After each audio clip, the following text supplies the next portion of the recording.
We found him a better home, my parents said coldly after secretly selling my dog. I packed everything that night. 7 years later, they wanted to meet my daughter. I was 19 when I adopted Max, a golden retriever mix with sad eyes and ribs that showed through his dull coat. I still remember that day at the shelter, how he pressed against the chain link fence, not barking like the others, just watching, hopping. His previous owners had dumped him after moving to a no-pets apartment complex. Their loss became my salvation. Back then, I was stumbling through my first year of community college, working nights at a 24-hour diner, and living in a shoebox apartment that smelled perpetually of the Chinese restaurant below. My parents had made it crystal clear they wouldn't be funding my reckless decision to skip a 4-year university. Independence was my middle finger to their controlling ways, even if it meant living on ramen and tips. Getting Max wasn't planned. I couldn't afford a dog. My landlord only allowed pets with an extra deposit I definitely couldn't spare. But when those brown eyes locked with mine at the shelter, something shifted inside me. I emptied my meager savings account, worked double shifts for weeks, and convinced my landlord to let me pay the pet deposit in installments.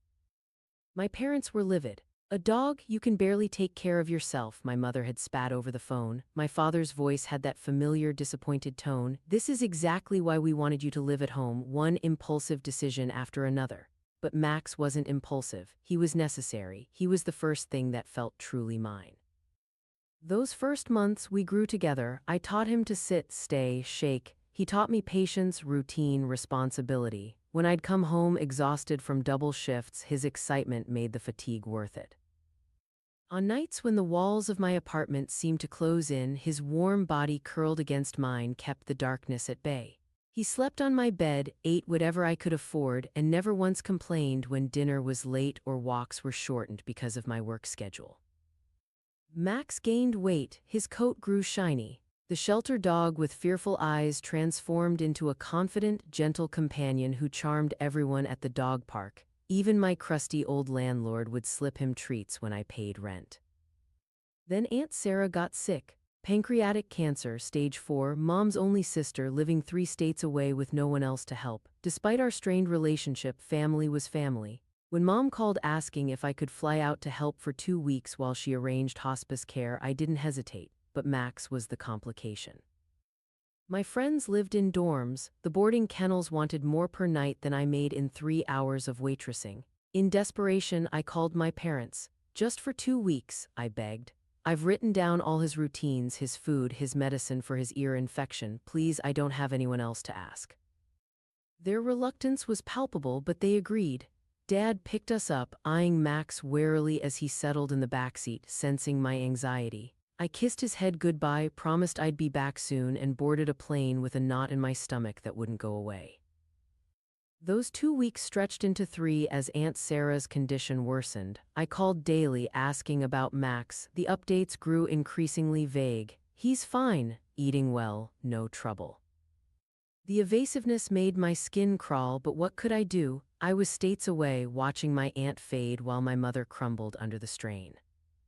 Then came the call that Aunt Sarah had passed. Another week for the funeral and settling affairs. By then, the knot in my stomach had transformed into full-blown panic. Dad's texts about Max had stopped entirely.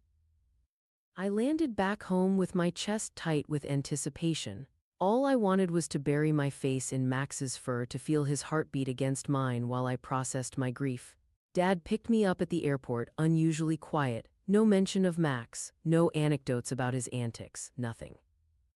When we pulled into their driveway, Mom was waiting on the porch, no golden shadow bouncing at her side. "Where's Max?" my voice cracked. The silence felt like a physical blow.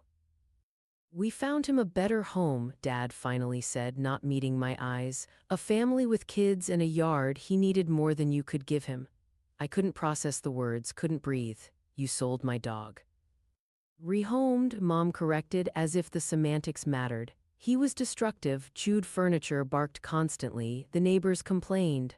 Lies, all lies. Max wasn't destructive. He was trained. He was good.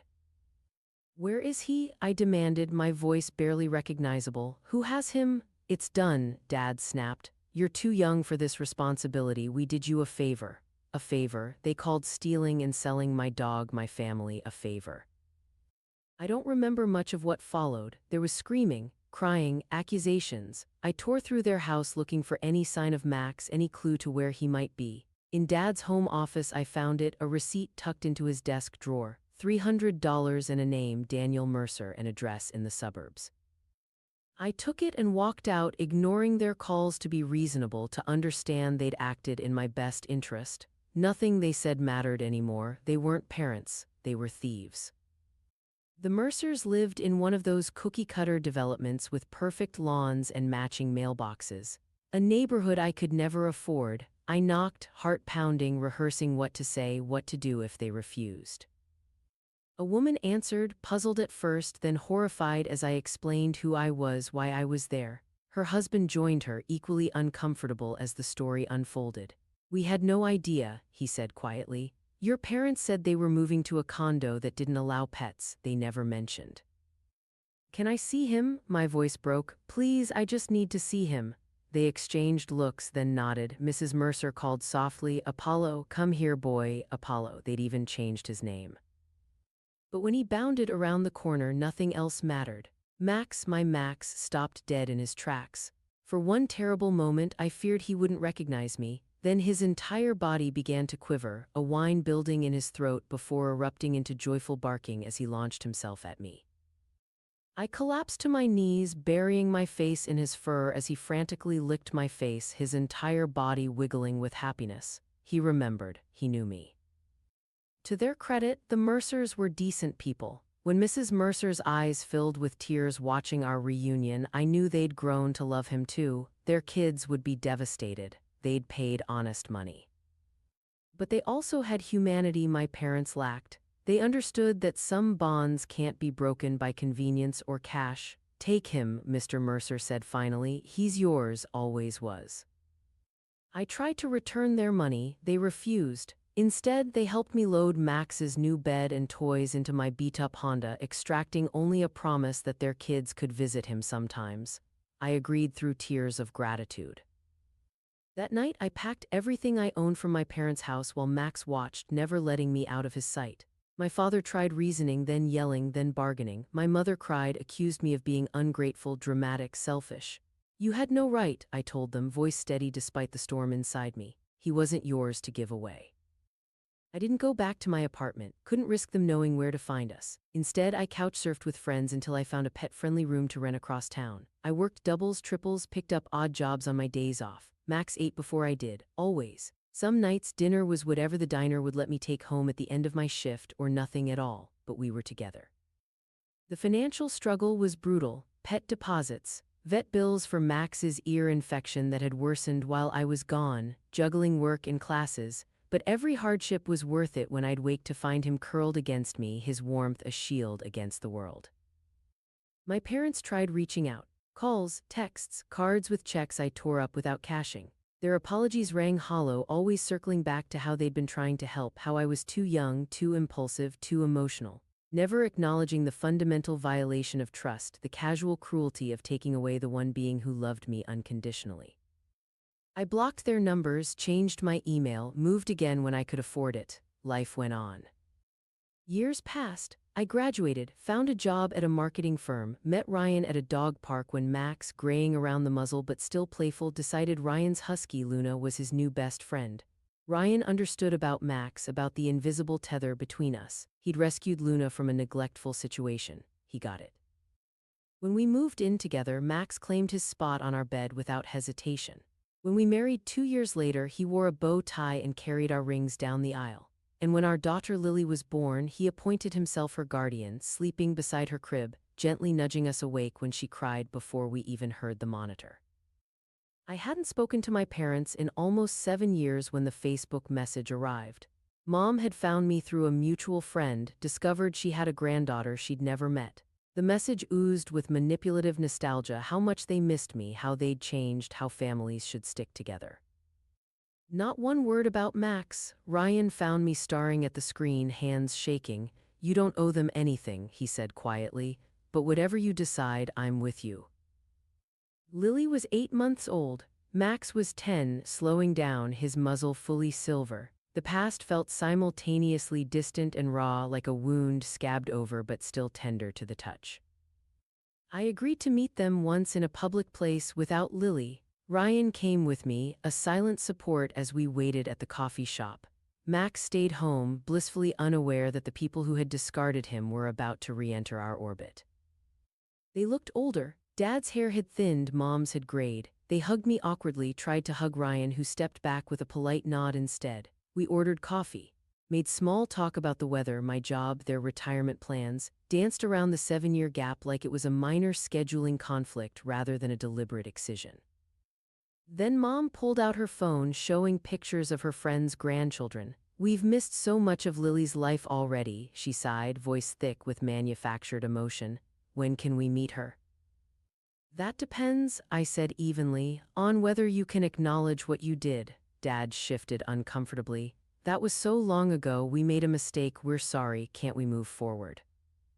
"A mistake?" The word tasted bitter. "You sold my dog while I was helping take care of your dying sister. You lied about it. You never once in 7 years actually apologized without making excuses." "We thought," Mom began, but I cut her off. "If you can't even say it, how can I trust you with my daughter?" Silence stretched between us, heavy with unsaid words. Finally, Dad leaned forward, his face flushed. "Fine, we sold your dog. We did it because we were angry you moved out, angry you were making it on your own without our help. We wanted to teach you a lesson about responsibility, about consequences. It wasn't about the dog being destructive, it was about showing you that we still had control." The admission hit like a slap, even though I'd always suspected it. 7 years of distance, and they still couldn't see how twisted their logic had been. "His name is Max," I said quietly. "He's 10 now, he sleeps at the foot of Lily's crib every night. He's the reason I met my husband. He's the reason I learned what real love looks like, the kind without conditions or control, and you almost took that from me." Mom was crying now, mascara tracking down her cheeks. Dad stared at his coffee cup like it held answers. "I'll send you photos of Lily," I continued. "Once a month, if that goes well, maybe we can schedule a video call in a few months, but you don't get to pretend the past didn't happen. You don't get to play loving grandparents without earning back my trust." They agreed, desperate for any connection. I didn't tell them that Max was slowing down, that the vet had found a mass during his last checkup, some truths they hadn't earned the right to share. The photos turned to video calls, the video calls to brief, supervised visits. Each time they brought gifts for Lily, tried to buy her affection the way they'd once tried to buy mine. Each time I reminded them of our boundaries. Ryan watched them like a hawk, never fully warming to the people who had caused so much pain. Then came the day Max couldn't get up from his bed. His back legs, once strong enough to leap into my arms, now trembled with the effort of standing. The vet confirmed what we already knew: the cancer had spread. There were treatments that might buy time, but they would only postpone the inevitable while possibly causing suffering. We brought him home for one last perfect day. Burgers from his favorite drive-thru, a slow walk to the park where he'd first met Luna, hours of gentle pets and whispered gratitude for all he'd given us. Lily, not quite 2, sensed something was different, patting his head with unusual gentleness, sharing her favorite stuffed animal. That evening, the vet came to our home. Max went peacefully, his head in my lap, Ryan's hand on his flank, surrounded by love and dignity, the exact opposite of how my parents had discarded him years before. I couldn't bring myself to post about his passing on social media, couldn't bear the platitudes from people who didn't understand what he'd meant to me. But I needed my parents to know, needed them to face what they'd done, what they'd nearly stolen from me. I invited them over, something I'd never done before. They arrived excited, bearing gifts for Lily, expecting another step toward reconciliation. Instead, they found our home somber, photos of Max displayed on every surface, his collar resting on the mantel. "Max passed away yesterday," I said without preamble. "I thought you should know." The color drained from Mom's face. Dad stood frozen, the gift bag dangling forgotten from his fingers. "I'm so sorry," Mom whispered, reaching for my hand. I let her take it, feeling nothing. "Do you know what keeps going through my head?" I asked quietly. "That you almost took away 10 years with him, 10 years of love, of growth, of family. You almost made it so I never saw him grow old, never got to say goodbye, never got to hold him at the end." Dad sank heavily onto our couch. Jenny, no, I need you to hear this. You didn't just sell my dog, you tried to sell my family, my heart, and now I need you to look at these pictures and see exactly what you almost stole from me. I showed them Max as best man at our wedding, Max gently licking newborn Lily's feet, Max teaching Luna to play fetch, Max sleeping beside me through college all-nighters, Max's gray muzzle resting on my pregnant belly, a life, a history, a love story they'd tried to end for spite. We didn't understand, Mom said, tears streaming down her face. He was just a dog to us, and that's why I'll never fully trust you, I replied, because anyone who can say just a dog is someone who doesn't understand love without conditions. We sat in silence after that, the weight of everything said and unsaid filling the room. Eventually, Lily toddled in, breaking the tension as only a child can. I let my parents stay for dinner. Let them play with their granddaughter, but something fundamental had shifted. In acknowledging Max's death, they finally had to face the reality of what they'd done, not just to a dog but to me, to trust, to family. We maintain contact now, limited visits, holidays, brief calls. They've learned not to push boundaries, learned that access to my life and my daughter is a privilege they nearly lost permanently, not a right they're entitled to. They send birthday cards to Lily and remember the anniversary of Max's passing with respectful texts. It's not forgiveness exactly, but it's recognition, acknowledgement. And in the end, that's all I really wanted, for them to see the enormity of what they'd done and to live with that knowledge the way I'd had to live with the almost loss of it. Last year we adopted another rescue, a scruffy terrier mix Lily named Captain. He sleeps where Max once slept, loves as Max once loved. Different but the same in all the ways that matter. When my parents visit, they're careful with him, respectful of his place in our home. They've learned finally that family isn't just blood. Sometimes it's fur and paws and unconditional love. And sometimes it's making people face their worst actions not for revenge but for truth. Because without truth there can be no real healing, without accountability there can be no genuine connection. Max taught me that, and for that lesson alone I'll be forever grateful that I found him that day at the shelter, and even more grateful that I found him again when the world tried to tear us apart.